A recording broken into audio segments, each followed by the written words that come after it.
अगर आप भी लेना चाहते हैं देश दुनिया की तमाम जानकारी तो आज ही सब्सक्राइब करें हमारे चैनल को। साथ ही नीचे दिए बेल आइकन को जरूर दबाएं ताकि हर अपडेट आप तक पहुंच सके। नमस्कार, बाबा साक्षी न्यूज नेटवर्क पर आप सभी का स्वागत है। कोरोना काल में कश्मीर के पर्यटन उद्योग को बड़ा नुकसान उठाना पड़ा, लेकिन अब प्रशासन ने तैयारियां कर ली हैं कि कैसे पर्यटन उद्योग को मंदी के दौर से उबारा जाए। इसके लिए हाल ही में जो कश्मीर के टूरिस्ट एजेंट हैं, ट्रैवल एजेंट हैं, उनकी एक बैठक आयोजित की गई और उनको परामर्श दी गई कि किस किस तरीके से प्रशासन आपके साथ सहयोग करेगा और आपको क्या क्या कदम उठाने हैं। उनकी समस्याओं को भी सुना गया और प्रशासन के इस सहयोग से जो ट्रैवल एजेंट है, टूर एजेंट है, ये भी खुश हैं और इस बात की खुशी ज्यादा लोगों को हो रही है कि अब लोगों ने इंक्वायरी भी करनी शुरू कर दी है कि कश्मीर में आने के लिए किस तरीके से, कौन से होटल हैं, कौन सी जगह पर क्या क्या पैकेज चल रहे हैं। तो ये एक अच्छी बात है। आइए आपको दिखाते हैं इस बैठक में के बाद जो अधिकारी हैं वो क्या कह रहे हैं और जो ट्रैवल एजेंट है वो क्या कह रहे हैं।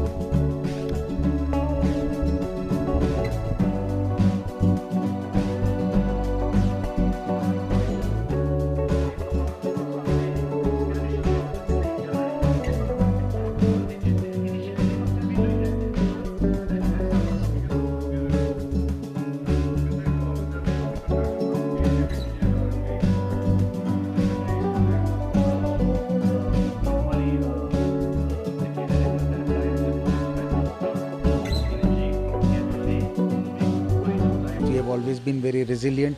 अब कोविड का जहाँ तक ताल्लुक है, people have not been travelling for some time, मगर अब वक्त आ गया है कि सारी कंट्री से और बाहर से भी लोग जो हैं वो ट्रैवल करना शुरू करें। ऑलरेडी कुछ ऐसी इंक्वायरीज़ जो हैं यहाँ आ रही हैं। My friends tell me that they have started getting inquiries, the hotels have started getting inquiries and we are geared up, we are very enthusiastic. You could see the enthusiasm by the number of people here. जो हम आज की meeting यहाँ पर हुई है, जो presentations हुई हैं, लेट्स होप कि जो हम जिस टर्मोइल से गुजरे हैं, जो present conditions after 5th August and then this COVID conditions, इंशाल्लाह we will recover very soon. But ये है कि हमें गवर्नमेंट का काफ़ी सपोर्ट चाहिए ताकि जो टूरिस्ट यहाँ पर आएँ उनको फैसिलिटेट करने के लिए एंड इजी वे आउट हो उन लोगों के लिए, ताकि कश्मीर आकर उनको कोई प्रॉब्लम ना हो। मुझे लग रहा है as far as my understanding goes, मुझे लग रहा है कि प्राइम मिनिस्टर की भी ये मैसेज है, बी वोकल फॉर लोकल। अब जो है ना, बिकॉज अब द इकोनॉमिक डिस्ट्रेस, लोगों के पास परचेजिंग पावर नहीं है, इंटरनेशनल पैकेजेस पे लोगों को बहुत सारा स्पेंडिंग करना पड़ता था। Now they will have to go back to the local tourism, they will be spending less compare to the international tourism. तो मुझे लगता है डोमेस्टिक टूरिज्म का बूम होगा इंशाल्लाह as soon as we are done with the corona virus scare. At least I believe कि मार्च के बाद अच्छा खासा रिवाइवल हो सकता है as far as domestic tourism is concerned.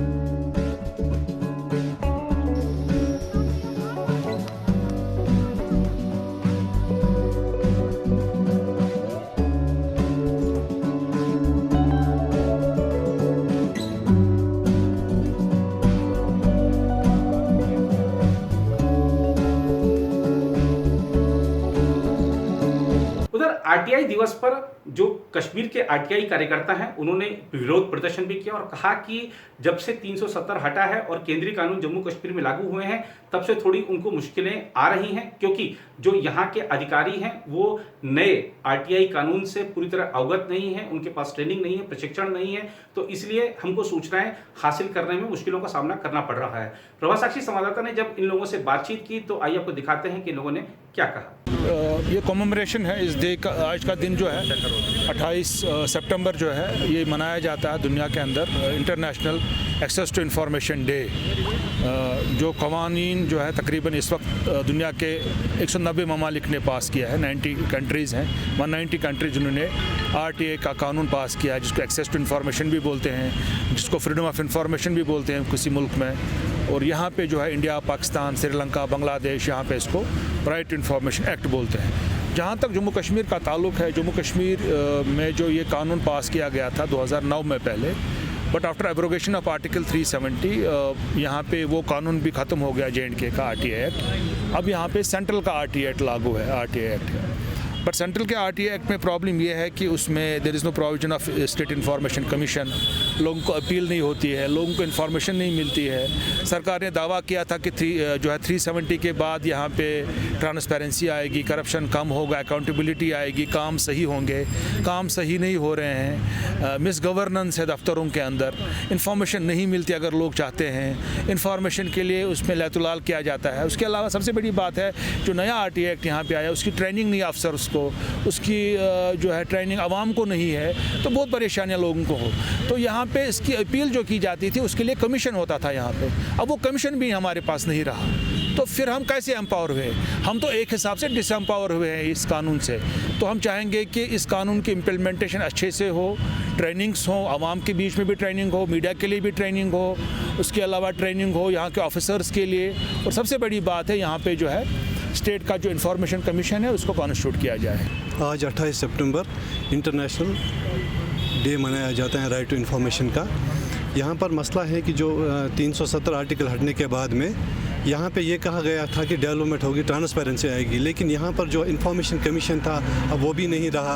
और जब हम डिपार्टमेंट्स में जाते हैं इन्फॉर्मेशन लेने के लिए, और जब हम इन्फॉर्मेशन लाते हैं उनको एक्सपोज करते हैं, तो बहुत सारे स्कैम्स हैं, मल्टी करोड़ फ्रॉड्स हैं, जैसे R&B बारामूला में मल्टी करोड़ स्कैम्स हैं, PHE में हैं, सोशल वेलफेयर्स में हैं, तो बहुत बड़े बड़े स्कैम जो हैं बहुत एक्सपोज भी करते हैं, लेकिन उसके बाद में कोई कार्रवाई उस पर नहीं होती है। सेक्टर लेवल पर या गवर्नर लेवल पर इन मसलों को दबाया जाता है। हमारी डिमांड है कि यहाँ पर इंफॉर्मेशन कमीशन का क़याम किया जाए और जो ट्रांसपेरेंसी और अकाउंटेबिलिटी के वादे किए गए हैं उन वादों को पूरा किया जाए। आज को ये दिन जो है सितंबर 28 ये international day for universal access to information है।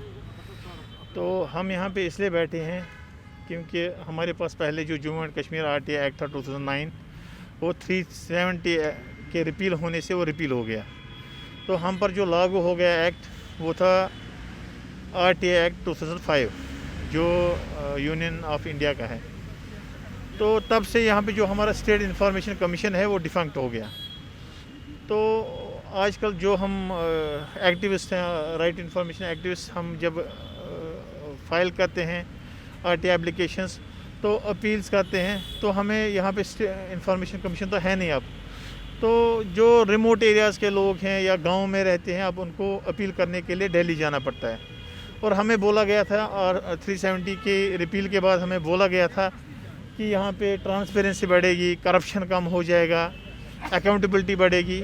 जैसा हम देख रहे हैं ग्राउंड पे ऐसा कुछ भी नहीं हो रहा है। पहले अगर हम RTA फाइल करते थे तो उसमें इन्फॉर्मेशन आती थी, अब तो वो भी नहीं हो रहा है। अभी कोविड-19 में इतनी ज़्यादा क्राइसिस हो रही है, बहुत ही बंगलिंग हो रही है फंड्स की, इन्फॉर्मेशन नहीं मिल रही है। तो ट्रांसपेरेंसी जो यहाँ पे थी पहले, अब हम we are going from bad to worse. अब तो कुछ भी नहीं है। अब हम अपील करने के लिए जाते थे कमीशन, अब कमीशन भी नहीं है। अब यहाँ का बंदा दिल्ली कैसे जाएगा information commission, central information commission में अपील करने के लिए? तो आज के यहाँ बैठने का यही है, हम गवर्नमेंट से अपील करना चाहते हैं कि यहाँ पे एक स्टेट इंफॉर्मेशन कमीशन जो है कायम किया जाए ताकि लोगों को इंफॉर्मेशन पे एक्सेस मिल जाए। देखिए, आज इंटरनेशनल डे हम to access to information United Nations में आज अक्रॉस द ग्लोब ये डे मनाया जाता है, इसलिए हम आज इस डे को यहाँ पर ऑब्जर्व कर रहे हैं। लेकिन अब जब हम यूनियन टेरिटरी बन गए और उसके बाद जो हम RTA एक्ट 2005 के अंडर आते हैं, लेकिन अभी भी पिछले 1 साल से जब हम फील कर रहे हैं कि जो हमारे एक्टिविस्ट्स हैं अक्रॉस द वैली जो RTA फाइल करते हैं उन्हें इन्फॉर्मेशन नहीं मिल रही है। हालांकि इसका प्रोविज़न जो है RTA एक्ट का, there should be the voluntary disclosure of the information, लेकिन वो नहीं हो रहा है। अब जब हम RTA फाइल करते हैं to know about the scams और एवरीथिंग, वो इन्फॉर्मेशन नहीं मिलती। इसके लिए प्रोविज़न होता था, जब हमें इन्फॉर्मेशन नहीं मिलती डेजिग्नेटेड ऑफिसर से, हम अपील करते थे। पहले हम फर्स्ट अपील करते थे, अगर वहाँ पर भी नहीं मिलती थी फिर हम सेकंड अपील करते थे। सेकंड अपील के लिए यहाँ एक प्रोविज़न होता था स्टेट इंफॉर्मेशन कमीशन का, जो स्टेट्स के पास होता है। वहाँ पर हम जो एक ऑटोनमस बॉडी होती थी उसके पास जाते थे, वो वहाँ पर वो जो हमारी जो क्वायरीज होती थी उसको डिस्पोज ऑफ करते थे, इवन कि पेनलाइज भी करते थे डेजिग्नेटेड ऑफिसर को इन्फॉर्मेशन ना देने पर। लेकिन जब से हम यूनियन टेरिटरी बन गए, अब यहाँ पर हम सेंट्रल इंफॉर्मेशन कमीशन के अंडर आते हैं। जो उनका जो ऑफिस है वो दिल्ली में है।